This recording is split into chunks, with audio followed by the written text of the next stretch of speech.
Hello and welcome back to my channel.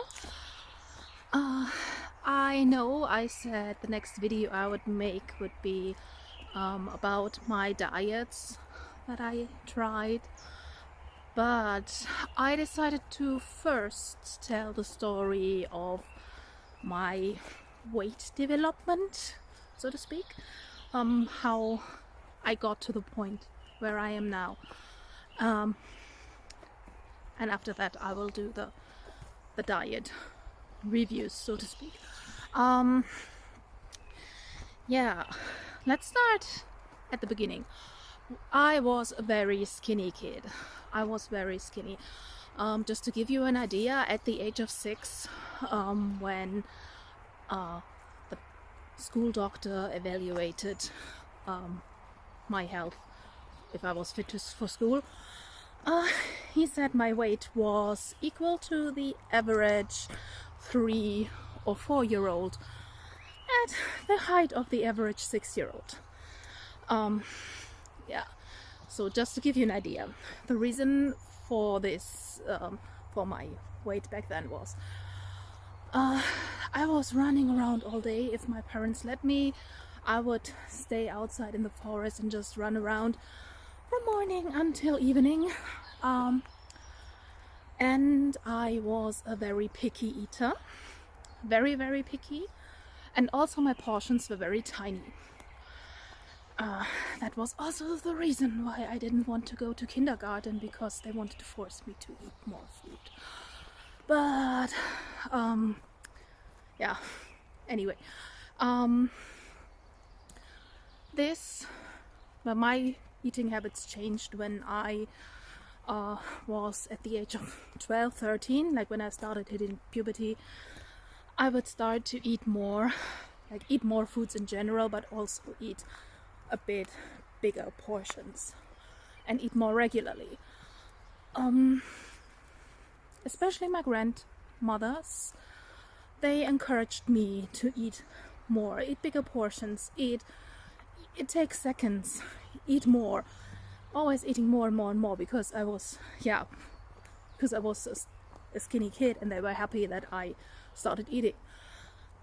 And I think this laid the foundation for my later binge eating disorder. But yeah, I started to eat more and I started to eat bigger portions. And yeah, sometimes I even made eating contests with my dad, which I won, by the way. But yeah, at the age of 15, around 15, I grew conscious of my own appearance, and I started comparing my body to other people, especially those very beautiful and very skinny models on the magazine covers. And naturally I always felt too fat, even though I grew very fast, but I stopped growing very early. Like at the age of 14, 15, I was the same height that I am now, which is 1 meter and 66. And yeah, at that age, as I said, 14, 15, I was around 55-ish kg, which is completely normal, completely healthy, not fat at all. But because I started comparing myself, I always thought I was fat, and I wanted to lose weight.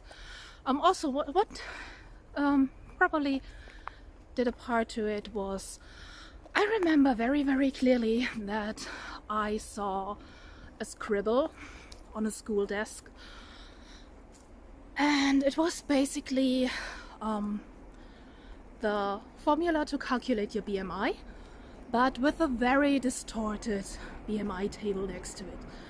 Like, this table said, like, everything above 19 is too fat, which made total sense for me because I felt too fat. So yeah, that played a role in it, I guess. And yeah, I wanted to lose weight. And I started reading, buying the women's magazines, reading about diets and stuff. And my dad, who was always overweight, he wanted to go on a diet as well. So I said, oh yeah, I'll join you because I want to support you. But actually, I wanted to lose weight myself. And my mother said, oh yeah, great, I will cook for you. Leave it to me, don't worry. And luckily, my mother is not crazy. So she told us to eat 3 meals and 2 snacks in between each meal. One snack would be an apple or a banana. Yeah, and for the meals, she told me, oh, I will cook very low calorie foods. Don't worry, you can eat it as much as you want until you're full. And yeah, that's why I think that way she saved me from a serious eating disorder, I guess. Yeah.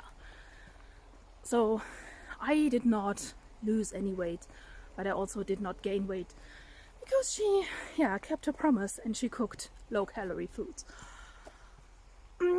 Sometime later, our whole family started going to the gym, started working out. And that was great. Retrospectively, looking back, that was really great.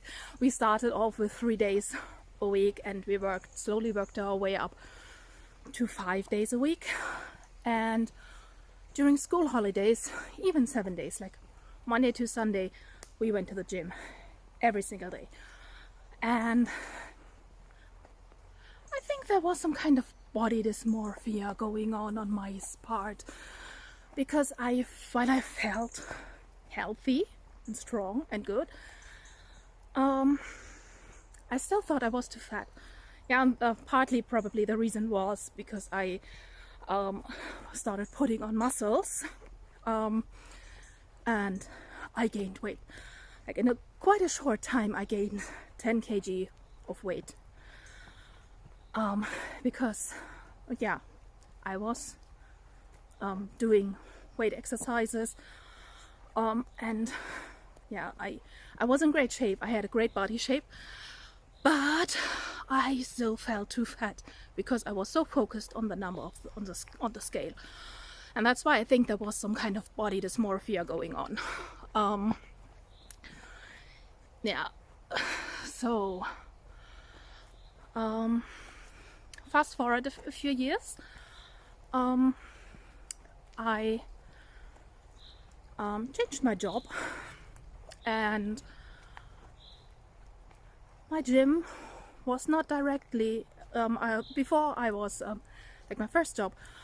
I worked in the same town where my gym was, so it was easy, like either during lunch break to go to the gym.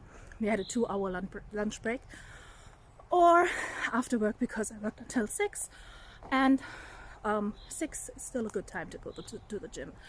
But then I changed my job and I worked in another city, and to get to the gym I would have to take a detour. And that's when it started, when I started to skip the gym. That was the beginning of the end, so to speak. And additionally to that, I got bullied at this new job. It was a very big company, very reputable company. One thing I learned is the next time I change my job and my new employers greet me with, "Oh, we're a big family. Now you're a member of our family. Welcome." I will pack my things and run because they will treat you like shit. At least that's my experience.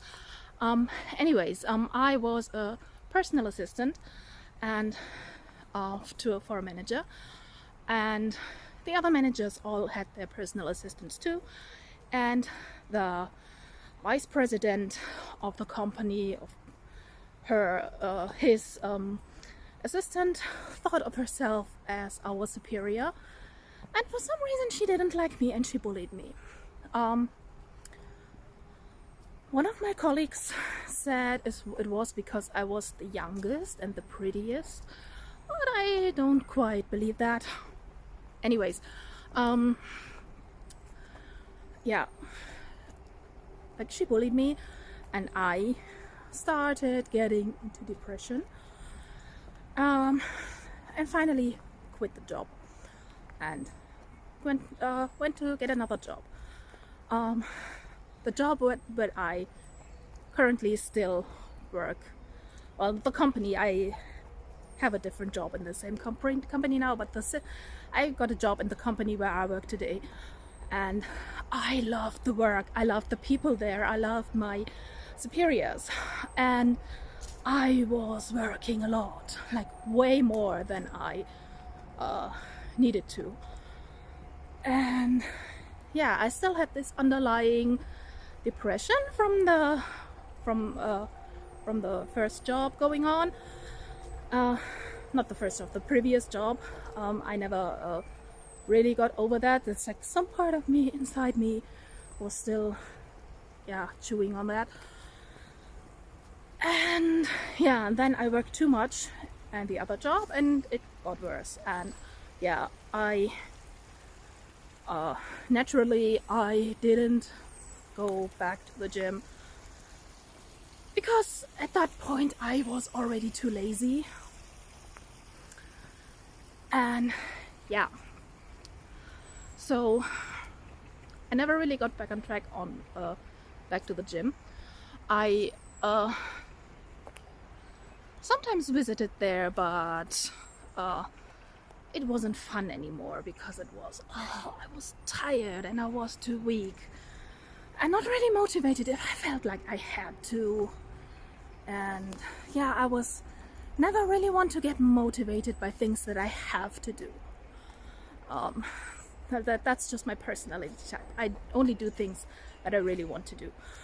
Yeah, that's very authentic, I guess, but also yeah, can give a kind of a problem. But anyways, I was at this job working long hours, sitting all the time, rarely getting up to yeah, walk a bit. So I got bigger and bigger and bigger. And then my grandmother died.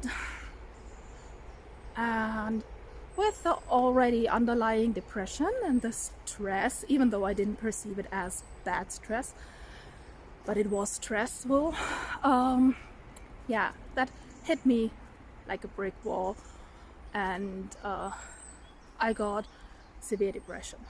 And I went to a psychiatrist, and I don't know, I think she's a good psychiatrist, but at that, probably I liked her. I liked talking to her, but she gave me some medication, and the medication didn't really work for me. And whenever I said that, she would say, "Oh, maybe we need to increase the dosage." And she gave me another medication additionally to it. And yeah, at one point I said, okay, I'm not going to do this anymore because I got really lazy, really lazy and lethargic. No motivation anymore at all. And that was, I don't know how to say, that was very hard, very difficult for me, because I liked that psychiatrist, but at the same time I felt like she let me down because she did not really react to my complaints. Or she said, oh, maybe you need to be hospitalized. And I did not really feel like I don't want to say I do not think she wanted to help me, but at that time I had the impression that she only wanted to make money for me. And that was, yeah, like on the one hand wanting to think that she wants to help me, but on the other hand having the feeling that she does not really. That was additionally hard, and it yeah, made me distrust psychiatrists and psychologists. And yeah, at some point I kind of gave up, like saying I had a bit of feeling like, oh, maybe I'm not meant to live a happy life, maybe I'm meant to live this way, and I just didn't really work on myself anymore. And then again, fast forward 10 more years, and here I am with a new psychiatrist, with medication that actually helps me and motivates me to go to the gym and to eat healthy. And yeah, I am really grateful. I feel like I start to live again, live once more. And I know this time things are different. So yeah. Alright, once again, I don't really know how to end my video. So I just say thank you for watching if you made it to here, and see you next time. Goodbye.